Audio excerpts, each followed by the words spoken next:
যাই হোক, আজকে জামিয়া রহমানিয়াকে আমি প্রথমেই বলেনি, এটা আমার জামিয়া রহমানিয়া হলো আমার দিল, জামিয়া রহমানিয়া হলো আমার অন্তর, এবং জামিয়া রহমানিয়ার সঙ্গে আমি জড়িত গত 9ই ডিসেম্বর থেকে।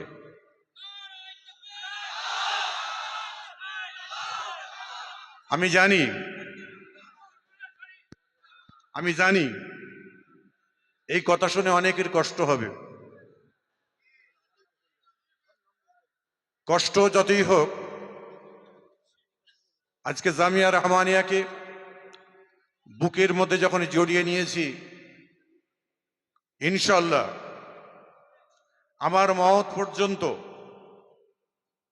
এবং আমার একটি আওলাদ আল্লাহ পাক দিয়েছেন, সেই ছেলেকে আমি ওসিয়ত করে যাব, যতদিন তুমি বেঁচে থাকবে জামিয়া রহমানিয়াকে বুকে করে রাখবে।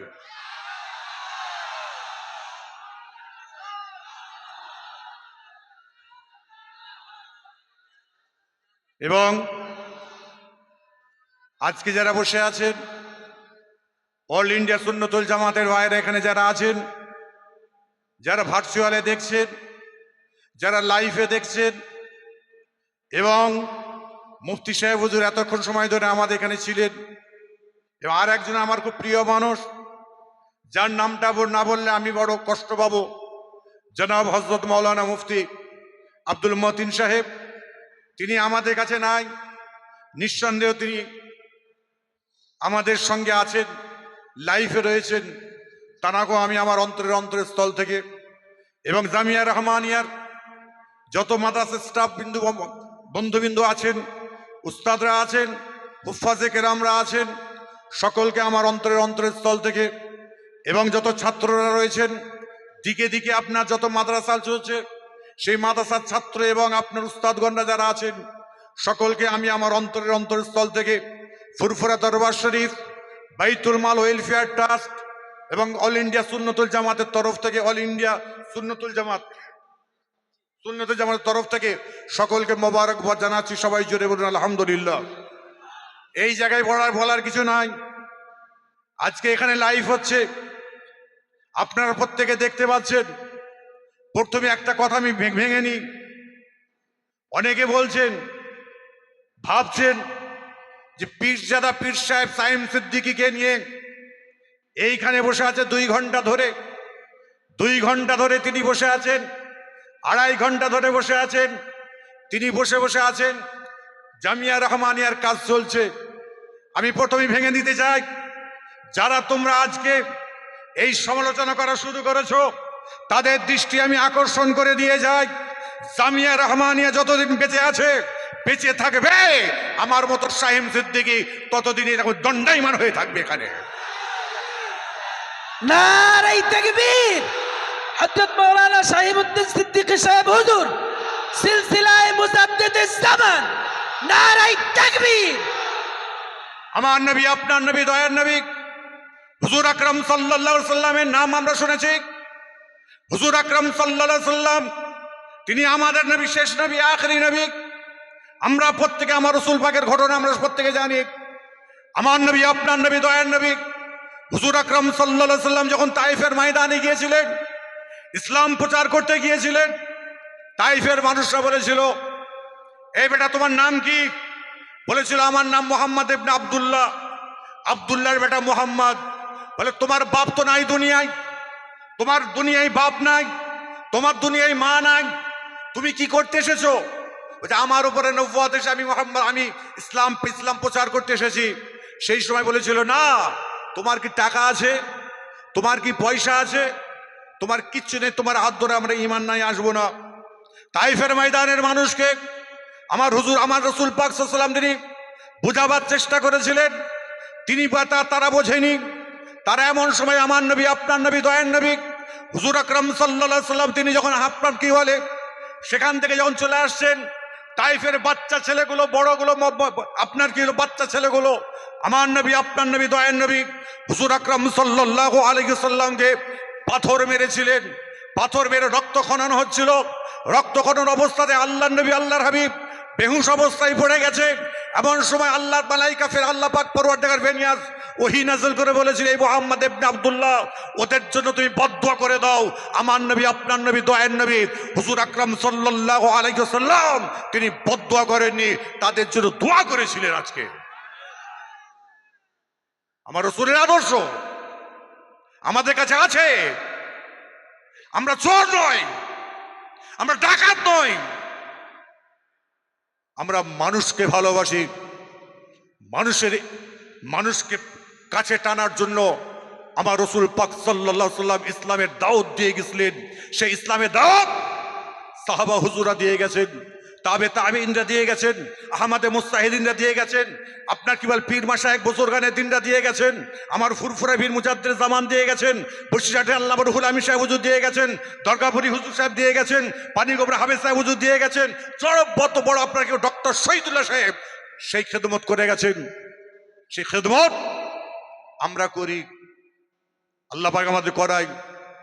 ইসলামের প্রচার, ইসলামের প্রসার, তার সঙ্গে আমার নবী, আপনার নবী, দয়ার নবী হুজুর আকরাম সাল্লাল্লাহু আলাইহি সাল্লামকে আপনারা জানেন, তাকে পাথর মেরে বেহুশ করে দিয়েছিলেন।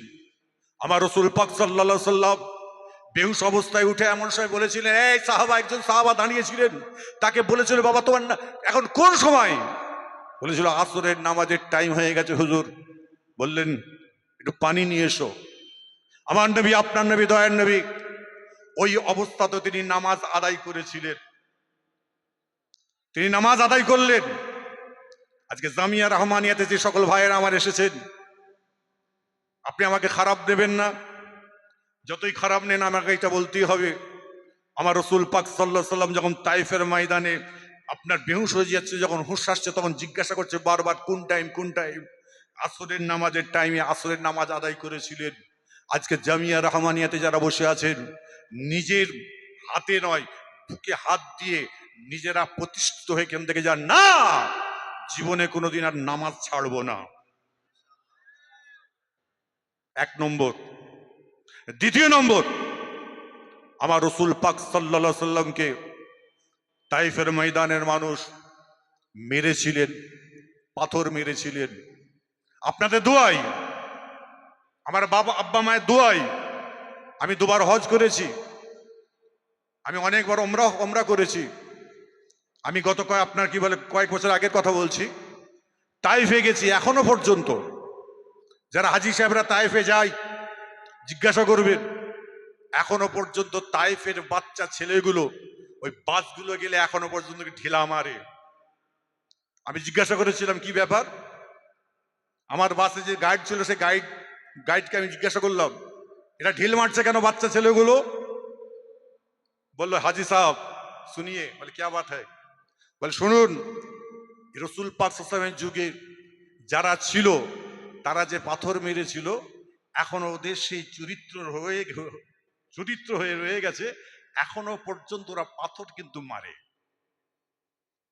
পাথর মারে। তাহলে চিন্তা করুন তাদের কি চিন্তা ভাবনা, তাদের ভাবনা চিন্তা কি। আজকে বলুন, পাথর মারার পরেও আমার রাসূল পাক সাল্লাল্লাহু আলাইহি ওয়াসাল্লাম ইসলামের প্রচারটা কি বন্ধ করে দিয়েছিলেন?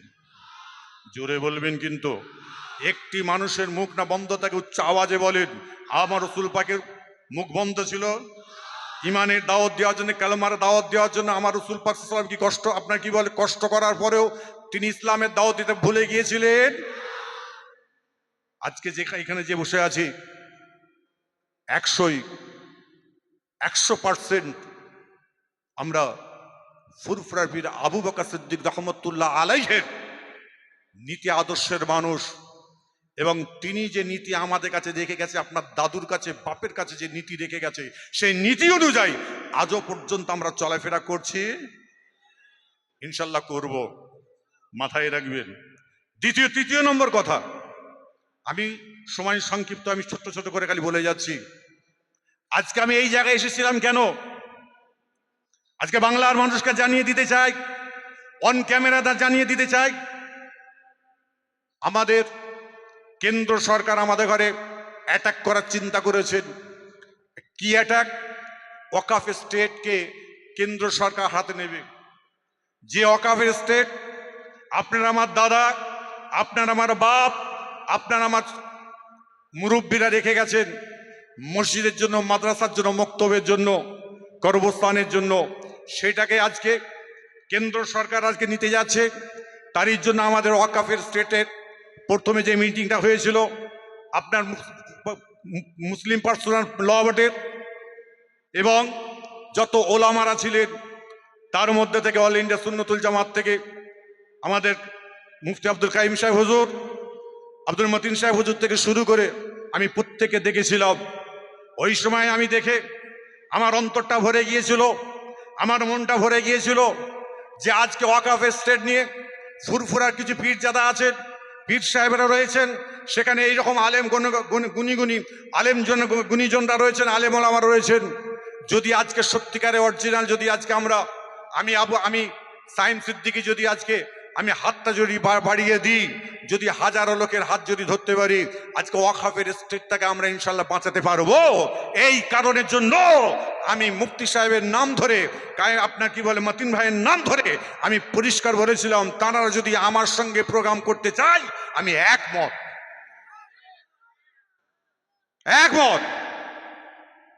কোরআন শরীফ পড়ছিল কারি সাহেব, বিসমিল্লাহির রহমানির রহিম, ওয়াতাসিমু বিহাবলিল্লাহি জামিয়া ওয়ালা তাফাররাকু। আজকে আমাদের এক হওয়ার প্রয়োজন আছে না নেই? উচ্চ আওয়াজে বলুন। আজকে আমরা আলেমরা যদি এক হই, আপনারা এক হতে পারবেন? এক হওয়ার চিন্তা ভাবনা আপনাদের আছে? যদি থাকে ওখানে বসেই পাশে পাশে ভাইরা হাতটা ধরুন তো একবার দেখি মজবুত করে। পাশের ভাই ধরুন, হাত ধরুন। আরে হাত ধরুন না, হাত তুলতে বলিনি, হাত উপর দিকে তুলুন না, তুলে ধরুন, তুলুন। এখনো ডুবে পাশে পাশে ভাইরা যারা আছেন, অনেকের সঙ্গে অনেকের শত্রুতা থাকতে পারে, অনেকের সঙ্গে অনেকে অমিল থাকতে পারে। পাশের ভাইগুলো আপনারা হাতটাকে মোটো করে ধরুন। ক্যামেরাম্যানদের বলবো, আজকে দেখুন বাংলার বুকে রাজ্য সরকারকে বলবো, আজকে আপনারা দেখুন, আজকে এমন একটা জায়গায় আমরা দাঁড়িয়ে আছি যেখানে লক্ষ লক্ষ মানুষ হাজির হয়। আজকে হাজারে হাজারে মানুষ তারা আপনার কি বলে হাত ধরে নিয়েছে। আমরা এক হয়ে চলতে চাই, আমরা দ্বিতীয় আর কেউ নয়, আমরা মুসলমান, আমরা এক হয়ে থাকবো ইনশাল্লাহ। নারে দেখবে হাত নামান।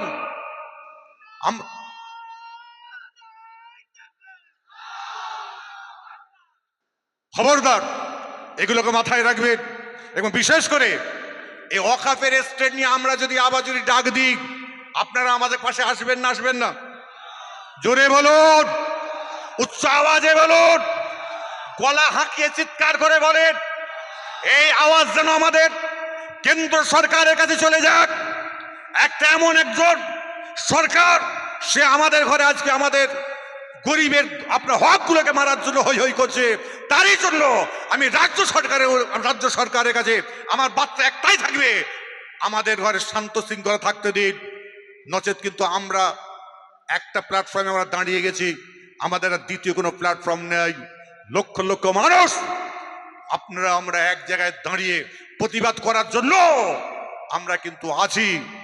আমরা যে সরকারকে বসাবো সেই সরকার কিন্তু বসবে।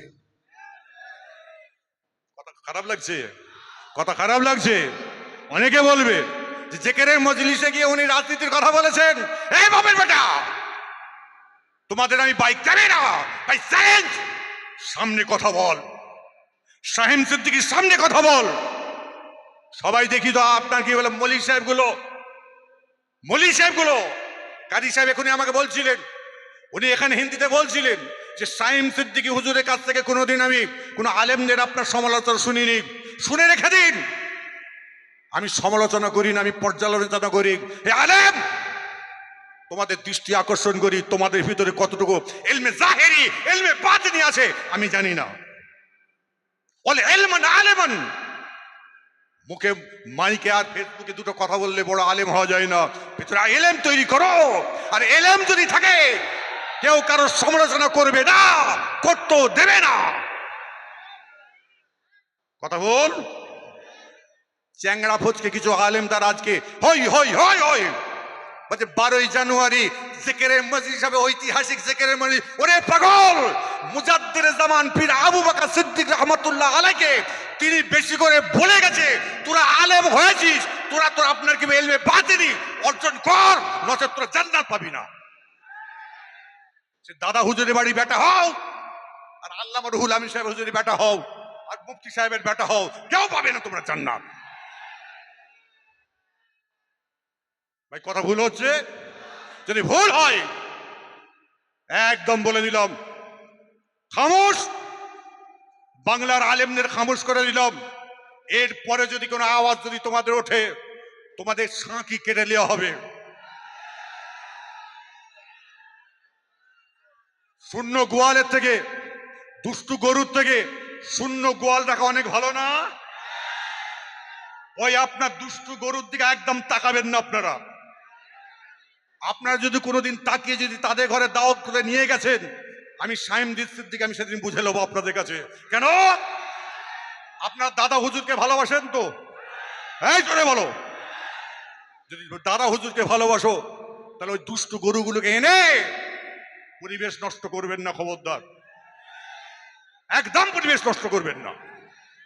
আর যদি পরিবেশ নষ্ট করেন, কাল কিয়ামতের দিনে আল্লাহর কাছে দাবি রাখলাম, হে আল্লাহ, তুমি আমাদের রহমান, তুমি আমাদের রহমান, তুমি আমাদের রহিম। আল্লাহ, এর বিচার আল্লাহ তুমি করবে।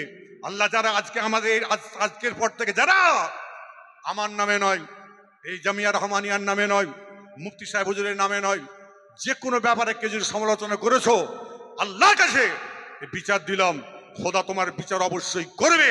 দুনিয়াতেও কিছু বিচার দেখাবে, আর আখেরাতেও ইনশাল্লাহ দেখে নেবো, ইনশাল্লাহ। কথা ভুল? আমার কথায় কষ্ট পেয়েছেন, ব্যথা পেয়েছেন, দুঃখ পেয়েছেন?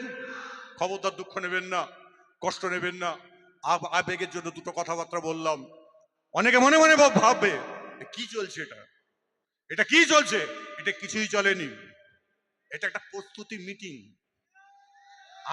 আমি মুফতি সাহেব হুজুরকে বলেছি আমি কালকে যাচ্ছি ঢাকার জামিয়া রহমানিয়াতে। উনি বলেন, হুজুর আপনি আসবেন তো? আমি ইনশাল্লাহ। ব্যাস, এইটুকুতে এত। এরপরে যখন আমরা বলে আসবো, হ্যাঁ, তা জামিয়া রহমানিয়া ইসাল সাহেব আসবো নাকি? সবাই তো হাত তুললো না রে ভাই, তো কটা মানুষ যারা দাঁড়িয়ে আছে তারাও তো বলছে না। এটা আবার বলবে, এই মোবাইল দেখবে আর বলবে, ওই সাইম সিদ্দিকী না, ওর জামিয়া রহমানিয়াতে গিয়ে দাওয়াত চেলিয়েছে, ওর খাতা ভরে নে। আবার বলতে শুরু করেছে কি জানেন তো, ওর জলসা নেই, ওরই জন্য ও এখন ওদের পাল্লায় হাত দিয়েছে। আবার বলছে তাবিজ করেছে, মুফতি আব্দুল কাইম সাহেব তাবিজ করেছে বশ করবার। এই বেটা, আমি বশ করা তাবিজ নয়, আমি তোদের চটাবার তাবিজ করব। হ্যাঁ, এই আমার দাওয়াত তো আছেই, আমার প্রত্যেক মাসে জিকিরের মাহফিল হয়, যাবেন না? হ্যাঁ, ফেব্রুয়ারি মাসের মানে কত তারিখ, 11 তারিখ, কত তারিখ আছে, 10 তারিখ, যাবেন না? যে কি বুঝতে পারিনি?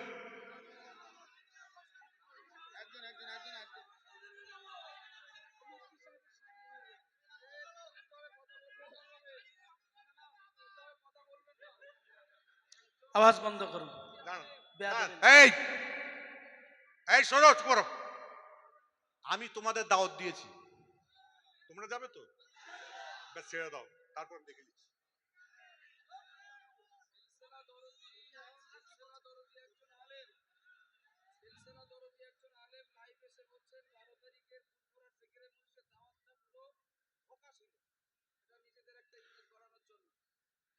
শোনেন, বলছে ফুরফুরা শরীফে যে 12ই জানুয়ারি জিকিরটা ছিল, সেটা নাকি ছিল ধোঁকা। নওজুবিল্লাহ। বন্ধ তারা করেনি, আল্লাহ করেনি। আল্লাহ পাক এমন একটা স্থান দিয়েছে, সেই স্থানে এসে আমি হাজির হয়ে গেছি। নারায়ে তাকবীর। এইখানে জিকিরটা হলো, কোনো কষ্ট হলো কারো? শেজলা হুজুর কেবল স্মৃতির উদ্দেশ্যে হয়েছে, কারো কষ্ট হয়েছে, কেউ মনে ব্যথা পেয়েছেন? আরে এমনও তো লোক আছে, আমার দাদুকে আপনারা চিনতেন না কেউ, শেজলা হুজুর কেবলাকে চিনতেন না। আমি একটুখানি বলে দেবো, শেজলা হুজুর কেবলা রহমতুল্লাহ আলাইহি তিনি দাদা হুজুর কেবলার ইন্তেকাল করা 2 বছর পরে তিনি দুনিয়া থেকে বিদায় নিয়েছে। তার বয়স তখন ছিল 28 বছর। আমার আব্বাজানের বয়স, আমার আব্বাজানের আপনার নাম শুনবেন অনেকেই, আবুল ফরাজ সিদ্দিকী। তা তার বয়স তখন ছিল 6 বছর। 6 বছরের ছেলেকে রেখে আল্লাহর ডাকে সাড়া দিয়েছেন। 4 হুজুর পীর কেবলা রহমতুল্লাহ আলাইহি, দাদা হুজুর কেবল 4 সন্তান আমার আব্বাজানকে মানুষ করেছেন। ঠিক আছে, তিনি, তার নাম ছিল আবুল ফরাজ সিদ্দিকী। যারা প্রবীণ মানুষ আছেন, বয়োজ্যেষ্ঠ মানুষ আছেন, ওনারা চিনবেন, ওনারা দেখেছেন। এবং বিশেষ করে আজকে এই জিকিরের মাহফিলটাকে নিয়ে যারা আজকে হই হই করছে, এরা জানে না এদের এলেম আছে আছে কিনা আমি জানি না। এলমে বাতিনি জিনিসটাকে নিয়ে কেউ হই হই করে কি? ভাই ভুল বলছি আমি? এলমে বাতিনি ব্যাপার, আধ্যাত্মিক ব্যাপার, এটা কলবের ব্যাপার, কলবের খিদে মিটাবার জিনিস। এতক্ষণ জিকির করলেন, তো কলবের খিদে মিটাবেন, তা বলে আপনি হই হই করে? হ্যাঁ, কিছু কিছু চ্যাংড়া ফচকে পীর যারা দেখি ঠ্যাং ভেঙে দেবো,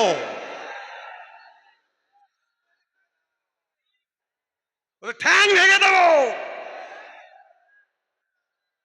আবার বলছে মেজে হুজুর চলে গেছে, এখন পীর হতে জোরে পাগল।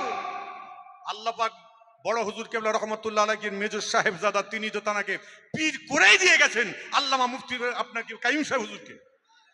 আবার কি, আমি তো সাক্ষী, আমি তো তার, আমিও বলে দিয়েছি, কোনো অসুবিধা নেই। কদিন আগে আম্মার সিদ্দিকী সাহেব ওয়াজ করতে করতে বলেছেন পীর হতে গেলে কোন বংশ লাগে? হ্যাঁ, তার আমলেই যথেষ্ট। আকেলমান কে ইশারা কাফি। আর কিছু আছে? আর কিছু বলার আছে? হুজুর একটু প্রশ্ন আছে। বলো। হুজুর আপনার কাছে 3টি বিষয় একটু জানার আছে।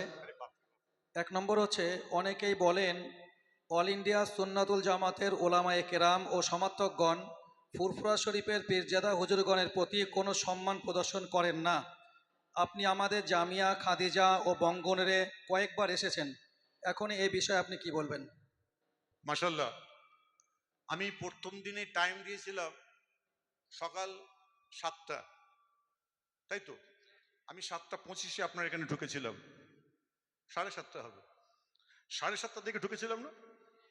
আমি যখন ঢুকলাম, আমি রাস্তা থেকে, গাড়ি থেকে নেবে আমি যখন হেঁটে হেঁটে আসছি, আমাকে মাদ্রাসার ছাত্র এবং এলাকার মানুষ তারা ঘুম ছেড়ে দিয়ে ফজরের নামাজ পড়ে আমার জন্য অপেক্ষা করছিল কখন সাহিম সিদ্দিকী গাড়ি থেকে নেবে, আমরা তাকে আলিঙ্গন করে নেব। আমি যখন নেবেছি আমি নিজেই আপ্লুত, একদম তকবীরের ধ্বনি দিতে দিতে আমি যখন রাস্তা দিয়ে আসছি, এসে যখন আমাদের অফিসের দিকে গেলাম, আমার মুফতি সাহেব ভাইজান হুজুর তিনি এমন সময় আমাকে মুসাফা করলেন, আমি তাকে বুকে জড়িয়ে নিয়েছিলাম। শুনে রেখে দিন, আমাদের ফুরফুরা শরীফের এক ছেলে, আমাদের ফুরফুরা শরীফের এক ছেলে, সে বলছে ভাই আপনি যখন নেবে নেবে রাস্তাতে যাচ্ছিলেন, আপনাকে যে তকবীর দিয়েছে, যে ধ্বনি দিয়েছে, এমন সময় আপনি যখন মুফতি আব্দুল কাইম সাহেব হুজুরকে যখন আপনি হাতে মোসাফা করে বুকে জড়িয়ে নিয়েছেন, আমি ভাই কেঁদে ফেলেছি। আমি ফুরফুরা ছেলের কথা বলছি, ফুরফুরা শরীফের ছেলে। আমার গতকালকে এসে বলে গেল, গত পরশু দিন এসে আমাকে বলে গেছে, বলছে আমি কেঁদে ফেলেছি, যে আপনি কি ভালোবাসা দেখালেন। আবার বলছেন, বলছে আপনি যখন খাদিজায় গেছিলাম, খাদিজায় গেছিলাম আমি বাংলাদেশ থেকে, আমি ডাইরেক্ট এসেছিলাম, এবং খাদিজার আপনাকে ছুটি ছিল মনে হয় 14-15 তারিখ করে ছুটি দেওয়াতে একটা ডেট ছিল, আমার জন্য 2 দিন পিছিয়ে দিয়েছে ফেসবুকে দিয়ে, এবং ছেলের মেয়েরা, মেয়েরা পড়ে খাদিজায়, মহিলাদের জন্য, মহিলাদের ছুটি দেয়নি। তারপরও তাদের আবেগ, তাদের ভালোবাসা, তাদের মোহাব্বত, আমি রজব আলী ভাইকে একইভাবে, আমার মতিন ভাই ওখানে ছিলেন, মতিন ভাইকে আমি একইভাবে জড়িয়ে নিয়েছি। এটা খারাপ না ভালো? আরে জোরে বলুন। আমি কোনো জায়গা থেকে এক জাররা পরিমাণ বেইজ্জতি করার কোনো রকম কিছু পাইনি। প্রত্যেকটা জিনিস ইজ্জত সম্মানের সঙ্গে পাবো। যারা এ কথাগুলো বলছে, যারা লটাচ্ছে, যারা লুটছে, তারা নিজেরা সেই ভালোবাসার মানুষ তৈরি হতে পারেনি, তার জন্য কেউ মহব্বত করেনি। আর আছে যে দ্বিতীয় বিষয় হচ্ছে, অনেকেই বলছেন যে এদের মানে অল ইন্ডিয়া সুন্নাতুল জামাত সংগঠন এবং তাদের সমর্থকদের আদেও ফুরফুরা শরীফে যাওয়ার ইচ্ছা ছিল না, এরা পীরজাদা শাহিম সিদ্দিকী সাহেবকে ফাঁসিয়েছে। এ বিষয়ে আপনি কি বলবেন? নাউজুবিল্লাহ, আমাকে এরা কেউ ফাঁসায়নি, আমাকে কেউ ফাঁসায়নি। আমাকে যদি ফাঁসাতো আজকে আমি এখানে আসতাম? জোরে বলো ভাই, এটা হাতটা নেড়ে উচ্চ আওয়াজে বলো। এই আমাকে যদি অল ইন্ডিয়া সুন্নতুল জামাত যদি ফাঁসাতো, আচ্ছা নামটা বলে দিচ্ছি, মুফতি আব্দুল কাইম সাহেব হুজুর, ইনি যদি আমাকে ফাঁসাতো, আমি এখানে এসে সন্ধ্যা থেকে এসে এই জায়গায় বসে থাকতে পারতাম? হ্যাঁ, যদি আব্দুল কাইম সাহেব হুজুরের কাছে ওই ভালোবাসা যদি না থাকতো, আমি আসতাম? স্টেজে আসতাম না। এরা কেউ ফাঁসায়নি, কেউ ফাঁসায়নি। আল্লাহ যেটা করেন ভালোর জন্য করেন। ঠিক আছে, স্থান কাল পাত্র অনুযায়ী মাসলা হয়, মাসলার হাল করতে হয়। স্থান কাল পাত্র, যারা আলেম ওলামারা আছেন তারা অবশ্যই বুঝতে পারছেন। জি হুজুর, নেক্সট হচ্ছে, আপনার দরবারে জিকিরের মজলিসে আমাদেরকে দাওয়াত করে আপনি দাওয়াত ক্যান্সেল করলেন, নাকি অল ইন্ডিয়া সুন্নাতুল জামাতের ওলামায়ে কেরাম যেতে চাননি? এই বিষয়টি আপনি খোলাসা করবেন। নাউজুবিল্লাহ, অল ইন্ডিয়া সুন্নতুল জামাতে ওলামারা তো অবশ্যই যাওয়ার জন্য রেডি। এই ইউটিউবার ভাইরা, কত হাজার গাড়ি হয়েছিল? 2000-এর ওপরে গাড়ি পীরজাদা সাইম সিদ্দিকীর আহ্বানে জিকিরের মাহফিলে যাওয়ার জন্য।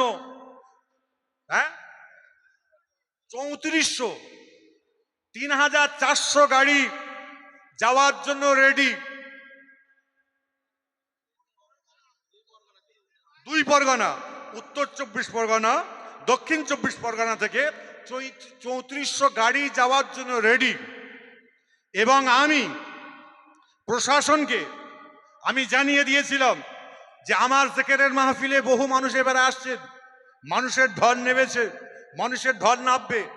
আপনি আমার গাড়িগুলো পার্কিং করার জন্য সিভিক থেকে শুরু করে পুলিশ থেকে শুরু করে আপনার কাছে আমি দিয়ে দিলাম, কাগজ দিলাম, এই কাগজ অনুযায়ী আপনি কাজ করুন। রাত্রির 12টা 45 মিনিটে আমাকে বলছেন যে না, এত মানুষকে আনা যাবে না। তারপরে অনেক কিছু কথা বলেছে, আমি আর ভাই ক্যামেরা বলবো না, সেগুলোকে আমি চুপিয়ে রেখেছি, বুকের মধ্যে বেঁধে রেখেছি। আপনারা আমার জন্য দোয়া করবেন, আমি যেন আপনাদের জিকিরের মাহফিলে আপনাদের সবাইকে যেন নিয়ে যেতে পারি। আমার বুকের বাঁধনটা আপনারা, কিন্তু আল্লাহ আছেন, পৃথিবীর বুকে আপনারা রয়েছেন, পাশে থাকুন, আমার একটু পাশে থাকুন, আপনারা একটু থাকুন, দেখুন আমি কি করতে চাইছি, আপনাদের জন্য কি করতে চাইছি।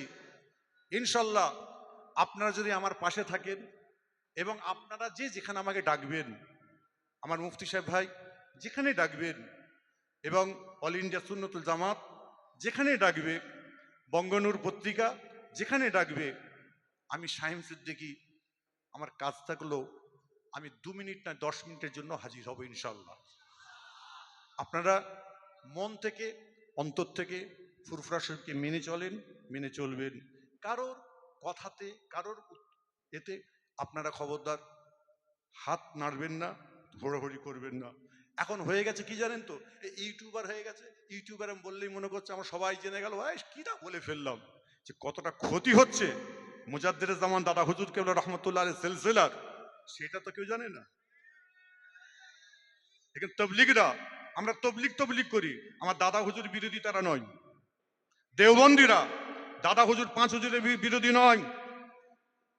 আপনার বেরেলিরা মুজাদ্দিদের জামান দ্বারা হুজুরকে 5 হুজুরকে বিরোধী নয়, আমাদের বিরোধী। আমরা হই হই করি, আমরা রই রই করি, কাছে গলায় টেনে নিয়ে ঘুরি, একে নিয়ে ঘুরছি, ওকে নিয়ে ঘুরছি, হই হই করছি, আর মনে মনে করছি আমি কিনা বড় হয়ে গেছি। আর কি প্রশ্ন আছে? হুজুর, এটা শ্রোতাদের পক্ষ থেকে প্রশ্নটি এসছে, এক্ষুনি এসছে যেটা, এবং এটা অনেকের জানার ইচ্ছা। হুজুর আপনাদের হুজুর অনেকেই প্রশ্ন করছেন যে আপনি এবং আসিম বিল্লাহ সিদ্দিকী সাহেব আপনাদের দুজনকে অল ইন্ডিয়া সুন্নাতুল জামাত সংগঠন টাকা দিয়ে কিনে নিয়েছে, এই বিষয়টা আপনি কি বলবেন? কোটি টাকা দিয়েছি। হয়েছে উত্তর 1 কোটি।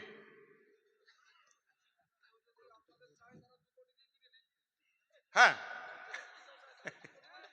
ভাই আমার কি বলছে, বলছে আপনাদের কেউ যদি চাই তাহলে 2 কোটি টাকাতে কিনে নি। আমাদের ঘরে কেনে।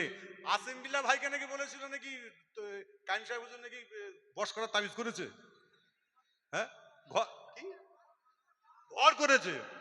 ও লোকের ভর আছে? বেচারি মানুষটা সুগারের মানুষ, শুকিয়ে যাচ্ছে আস্তে আস্তে। বেচারি কত আদব আখলাক, কত আখলাকে নবাবী আমাদের কাছে, কত রকম ভাবে আজিজ ইনকেসারির সঙ্গে থাকে। ওরে খেবা, মুফতি আব্দুল কাইম সাহেব শুনে রেখে দাও, আমি বলে দিই একটা কথা, বাস করার মতো আলেম অদ্বিতীয় আর কেউ নেই এখানে।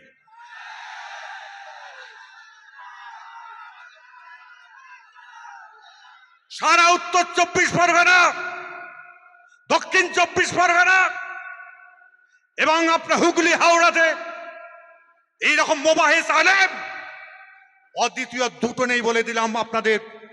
আপনারা মুফতি আব্দুল কাইম সাহেবের জন্য দোয়া চান, আল্লাহ তার হায়াতকে দারাজ করুক, তার কিসমতকে বড় করুক, তার নসিবকে বড় করুক। এখনো পর্যন্ত রাত্রে দিনে রাত এক করে ছেলেদের ঘরে পড়াচ্ছে, রাত্রে মানুষকে হেদায়েত করছে, খেদমতে খালক তাহফুজে দিন মুফতি সাহেবের কাছ থেকে পেয়েছি। আমারও বসার দরকার আছে তানার সঙ্গে কিতাব নিয়ে। কিতাব মোতালা করতে গেলে এখন মুফতি আব্দুল কাইম সাহেবের মতো মানুষ আর দ্বিতীয় কেউ নেই, শুনে রেখে দেন ভালো করে। আর আপনার কার প্রশ্ন আছে? আবার আর কিছু প্রশ্ন আছে আপনাদের? আর কিছু জানতে চান? আর কিছু জানতে চান? যখনই কিছু মনে হবে একটা কথা বলে দিই, শুক্রবারে আমি ফুরফুরা শরীফে থাকি, গাড়ি নিয়ে চলে যাবেন। কি বোঝা গেল? গাড়ি নিয়ে যাবেন, সেখানে যাবেন, জুম্মার নামাজ একসঙ্গে আদায় করব, ডাল ভাত একসঙ্গে খাবো, চিন্তা করতে হবে না। কষ্ট হচ্ছে? দাওয়াত দিয়ে গেলাম প্রত্যেক শুক্রবারে যাওয়ার জন্য, রবিবারে যাওয়ার জন্য। আর আমি আগামী কালকেই কারি হেদায়তুল্লাহ সাহেব বাংলাদেশ প্রোগ্রাম রয়েছে, আমারও প্রোগ্রাম রয়েছে, আমরা ভোরেই কিন্তু বর্ডার ক্রস করে যাব।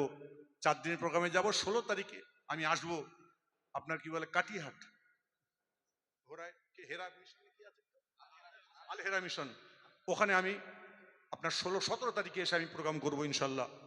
তারপরে আমি আবার 18 তারিখে আমেদাবাদ, 21 তারিখ দিনে ফিরবো, রাত্রিরে হাওড়া জেলায় জলসা করে সকাল 7:30 ফ্লাইটে আমি আবার গুয়াহাটি চলে যাব 2 দিনের জন্য।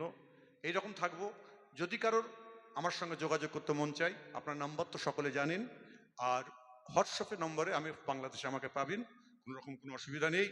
যে কোনো প্রবলেমে পড়বেন, কোনো অসুবিধায় পড়বেন, কোনো সংক্রান্ত, মুফতি সাহেব হুজুর আছেন, তার সঙ্গে বসবেন।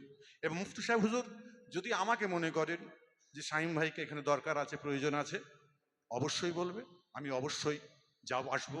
আপনাদের কি আমাদের আপনাদের প্রত্যেকের মনের আশা যেন মিটে, আপনাদের বুক ভরে যেন থাকতে পারি, এই দোয়াটুকু করবেন। এখন আমি সমাপ্তি করব। ভাই দুটো কথা বলবেন। তুমি ছেলে তো বড়, ভাই না, ছেলে। ছেলে তো তুমি? আরে বাবা, আমার তাহলে বেটা হলো। হ্যাঁ, ইয়েস, আমি আপনার ছেলের কথাই বলছি। হ্যাঁ, কি নাম? আবু সাইদ। মৌলানা মুফতি, তাই তো? হাফেজ মুফতি আবু সাইদ। কি বলছেন বলুন। হ্যাঁ, বলছি মানে মানুষের আবেগ, এটা দেখেছেন, দান এখনো দিতে চাইছিল, তো একজন ওয়াদা করেছেন যত ডাল লাগবে ইসালে সবে সব দেবেন। তো তিনি মানে আনন্দে আপনার হাতে এই 70,000 টাকা তুলে দিচ্ছেন ওই ডাল বাবদ, এর পরেও লাগলে হুজুরের হাতে দেবেন। এটা সিলসিলার প্রতিষ্ঠানের প্রতি মানুষের দান আপনার হাতে দিতে চেয়েছেন। এর পরের ঘোষণা একটুখানি, যদি কারোর এখনো সদিচ্ছা থাকে, মুফতি সাহেব হুজুর নিতে পারেননি, যদি হুজুর কেবলার হাতে কেউ দিতে চান উনি এখনো নেবেন, যদি কেউ দিতে চান। এটা একটা ঘোষণা। সর্বশেষ এখানকার বিল কুপন আপনারা নেবেন এবং সদস্য ওই যে চিঠিটা ওইগুলো আপনারা নিয়ে তবে ঘরে ফিরবেন।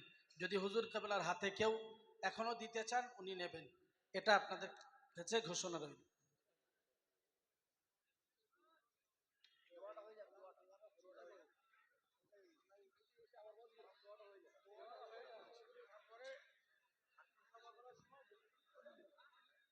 এখনই সালাম পড়ে নেব আমরা, হুজুর বসবেন দোয়া করতে, তখন আপনারা হাতে দিন। এই টাকাটা কত হয়েছে? লাগলে আবার দেবে, দেখতে পেয়েছেন? হ্যাঁ, হাত খুলতে হবে। তোমরা এখন বিশ্বাস করতে পারছো নি? মহাবিপদ। এটা 50, এটা 50 তো আমার কাছে। হ্যাঁ, এটা 50 আছে, এটা 20, 70 আছে। আরো লাগলে আরো দেবে ইনশাল্লাহ। সবাই উচ্চ আওয়াজে জোরে বলুন মারহাবা। আর একটু আনন্দের সঙ্গে জোরে বলা যাবে না মারহাবা? আর একটু চিৎকার করে বলা যায় না মারহাবা? নারে দেখবে, নারে দেখবে, দাতাগণ, দাতাগণ, নারে দেখবে। আর একজন আল্লাহর বান্দা আছেন, এরকম দেবেন 70। এখনই পকেটে যদি না থাকে পরে দেবেন। আর একজন আল্লাহর বান্দা, তাহলে আমি বড় খুশি হব। কিয়াম সালাম হয়ে যাওয়ার পরে দোয়া হওয়ার আগেও আপনারা বলতে পারেন, একটু মাথায় চিন্তা করবেন। এখন আমি সর্বশেষ কথা আরো একজন বলতে চাইছেন যে এখানে জিকিরের মজলিসটা কেন হলো এটা আপনার মুখ থেকে শুনতে চাই, যে আমরা বললে হয়তো বিশ্বাস হবে না, আপনি একটু ক্লিয়ার করুন। এখানে জিকিরের মাহফিলটা হলো, আমার ওখানে যখন নিষেধাজ্ঞা আসলো সেই সময় রাত 12টা 45 মিনিট, 12টা সাড়ে 12টা হবে কি, তখন রজব আলী ভাই মুফতি সাহেব হুজুরকে থানা থেকে ডাইরেক্ট নিষেধ করেছেন। ভালো করে শুনবেন, থানা থেকে বলছে আপনারা আসবেন না।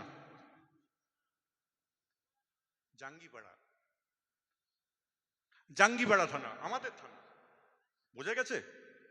তো যাই হোক, দাঁড়ান, বলতে থাক, কোনো কথা বলবেন না কেউ। তারপরে আমরা সবাই খুব ভেঙে পড়লাম যে কিভাবে কি করা যায়। তখন দেখলাম আইনকে কি হাতে তুলে নিয়ে যাবে? আপনার কি আইন হাতে তুলবে? কেউ তুলতে চাইছেন? আমরা আইনকে হাতে তুলি নাই। আমরা সারাত্রিভাবে ভেবে আইনের আওতায় থেকে আমার ওই জিকিরের মাহফিলটা স্থগিত করে দিয়েছি। স্থগিত করার পরে এই ভাইজান ছিলেন রাত 3টে 3:30 পর্যন্ত, তাই তো? সবাই ছিলেন, আমরা কি ঘুমাতে পারিনি। আমি যখন প্রথম ঘুম থেকে উঠেই যখন ফোনটা করেছি, প্রথম ফোনটা উনি ধরতে পারেননি, দ্বিতীয়বার আমাকে আবার ঘুরিয়ে করলেন। তখন মুফতি সাহেব হুজুর, আমি, আমাদের মতিন ভাই, রজব আলী ভাই এবং আরো সাঙ্গী যারা ছিলেন, আমি সবাইকে তো নাম জানি না, তা সবাই মিলে বললো হুজুর তাহলে তো এটা ক্যান্সেল করতে হয়। কারণ বলেছে, এবং আমাকেও বলেছে যদি কোনো রকম অপ্রীতিকর ঘটনা ঘটে তাহলে কিন্তু আপনাকে আমি অ্যারেস্ট করব। আমি তার পূর্বে বলেছিলাম আমাদের বক্তব্যের মধ্যে যদি কোনো অশান্তিমূলক কথাবার্তা শুনতে পান আপনি জাস্টিস রাখুন। ওসিকে বলেছিলাম একজন বিচারক রাখুন, বিচারক থেকে সে বক্তব্য শুনে যদি উস্কানিমূলক কোনো কথাবার্তা যদি উঠে আসে খবরদার সেগুলো তোলা যাবে না, সেগুলো আমরা বলবো না। যদি আমরা বলি তাহলে আমাকে হ্যান্ডকাপ লাগিয়ে প্রথমে আমাকে থানায় ঢোকাবেন, আমি জেলে যেতে চাই। বলছেন না পীর সাহেব ও কথা বলবেন না, ওটা ঠিক না, ধর্মের ব্যাপার, ধর্মীয় ব্যাপার। হ্যাঁ, ফুরফুরা শরীফে তো মানুষ আসে রে বাবা, প্রত্যেকটা জিকিরের মাহফিলে, দোয়ার মাহফিলে, এমনিতে হুজুরদের সবরসানিতে, জলসাতে লোক কত না কত আসে। যত জ্বালা আমার উপর এসে গেল, এটা আমার তো কষ্ট, এটা আমার ব্যথা, আমার বেদনা। এটা আপনারা এত বেদনা নিচ্ছেন কেন? এত ব্যথা নিচ্ছেন কেন? আমি বুকের মধ্যে যদি এত বেদনা, ব্যথা, দুঃখ, কষ্ট সবগুলোকে যদি আজকে সহ্য করে আজকে জামিয়া রহমানিয়াতে যদি আসতে পেরেছি, আপনারা কি কষ্ট পাচ্ছেন নাকি? আমার তো ভেঙে পড়ার কথা, আমার কাঁদার দরকার, আমি কাঁদিনি। আমি জানি আমার আল্লাহর মদত আছে। খবরদার আপনারা এইসব নিয়ে কানাঘুষা কেউ করবেন না, কোনো রকম গুজবে কান দেবেন না। আপনারা যেরকম আছেন সুস্থ থাকবেন, ভালো থাকবেন, কোনো রকম কোনো এতে হাত দেবেন। যদি কোনো প্রবলেম বুঝতে পারেন আপনারা আমাদের সঙ্গে যোগাযোগ করবেন, ঠিক আছে? হ্যাঁ, এই টাকা আমার বাবাজির হাতে আমি তুলে দিলাম। দেখো আমি পকেটে নিয়েছি।